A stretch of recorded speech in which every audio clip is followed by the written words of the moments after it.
We have a call. You want to try and take a call? You're on. Welcome to Let Them Talk. Yes, good evening. Hi. How are you? And welcome. You all look beautiful out there. Thank you. This is Stefan Omar calling from the village of West Harlem. Oh, hi, Omar. I'm going to be honest with you. I think that Obama, and this is only in my humble opinion, he has sparked something in the uptown area that I haven't seen in my lifetime. I was born and raised in Harlem and lived abroad for at least 20-some-odd years. And just to see the young people, and I'm talking about the students, to come out, and the teachers, and I want to say kudos to the teachers. And my daughter-in-law happens to be a teacher at the Bread and Roses school up here in Harlem. And they took the children to see President Obama with his two little daughters and Michelle. The armories were jam-packed. The Apollo Theater was jam-packed. Schoenberg couldn't get in there. State Office Building. So there's a pride that has happened in this neighborhood that I haven't seen since Joe Louis beat Max Schmeling back in the day. That being said, I think that Obama is going to make us all proud. He's the president of all America. Matter of fact, he's the president of the world right now. So you're very optimistic about this. I have to be, because with these gangsters that we had in the White House, Bush Cheney, and it was Cheney Bush. The only shame that I could say, I wish Obama would have thrown them in jail before they left the White House. Now, what do you think about Obama? What Lenni was saying about Obama choosing the same. But that can change, though. I mean, if these guys don't work out, they ship out. That's all. Oh, that's nonsense. I mean, he deliberately did it. He deliberately did it to show that he's a get-along, go-along guy with the right wing in America.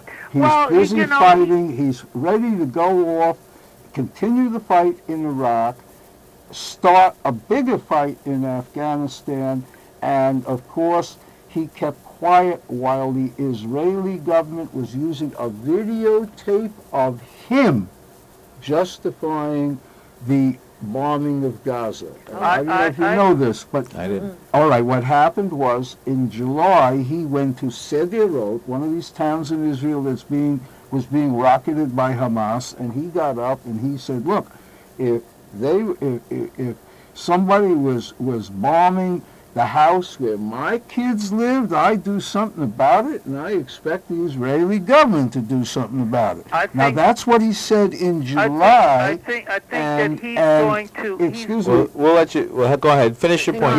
That's what he said in July. But the Israeli government was using it in January while the bombing was going on. See, this is what Obama would have done. All right, Omar, go ahead. Okay, but I mean, people. Okay, now that he's in, he can change. I mean, he may have said that last year, but now that he's in the driver's seat, he's allowed to change. I am in total agreement with the brother that I think that he should put a stop to both those wars, put a total end to it, bring the troops back home, have a closed door policy, and let's take care of the business here. Okay? I mean, in other words, forget the war in Iraq. That's lost. They cannot win if they go to Afghanistan. The Russians have proven it, and so have any other country that has gone in Afghanistan. I'm in favor of closing both those wars down. Cut our losses, and let's take care of our people here in America. Soon enough. Let's get international health care the way they have in Canada and in most European countries. Yeah, Omar. Omar, let's put it this way. I believe that you're opposed to the wars in Iraq and Afghanistan. Definitely. And you're going to have to learn quick. You will learn quick enough whether Obama is for bringing them to a halt. Okay. We will. You will see. All right, thank you, Omar. We're going to go. Thank on. you. Thanks God for bless calling. you all. Thanks for calling. Good to hear from you. You know, but that's an illustration of a startling contrast that I'm finding as a journalist. Yeah. I'm reading all the journalists. I'm seeing that kind of enthusiasm for Obama among the public, but not among the journalists, because the journalists have to research what he said about this, that, and the other thing. They have to dig deeper and go back. Look, you understand that he bought the land adjoining his house from Anthony Antonin Orozco, who was just declared guilty of corruption, all right, and he's waiting sentence, okay, and you have to understand. So you see that Chicago machine, the Illinois listen, corruption. I once lived for a brief period in Chicago, and I mean, let me put it this way. I did a history of the Democratic Party, and I found that all the sociologists get into fistfights. Which is the most corrupt Democratic Party in the United States? New Jersey or Illinois? Louisiana, whatever you like to say. Come on. Lenni Brenner, thanks for, we have author Lenni Brenner, a New York resident for many years and a person who's been there in the civil rights movement and has written a number of books on these issues, and he's taking a controversial position that President Obama will basically be no different than past presidents. What do you see exactly, how do you see the Obama presidency panning out in the next few months to a year or so? Okay, let me put it to you this way. In America, economically as well as foreign politics. For some weird reason in America, it's hard to explain, it's easy to explain, whatever. America is always looking for the bad guy, all right? So like Bush was Hitler, you know? Right. All right, okay, all right. It created a focus. Yeah. Bush is Hitler, okay. Understand, Hitler was a lot smarter than Bush, okay? All right, please, okay? I mean, you know. How about Giuliani? All right. Smarter than Giuliani. Anybody, But let me put it this way. I'll tell you who Obama is. All right. Once upon a time, there was a place called Tsarist Russia, and it got into an unpopular war, and the people demonstrated against the Tsar in the war. Okay, and they got rid of the Tsar, but they didn't get rid of the war. They got Kerensky, Alexander Kerensky, and then a few months later, they got rid of Kerensky.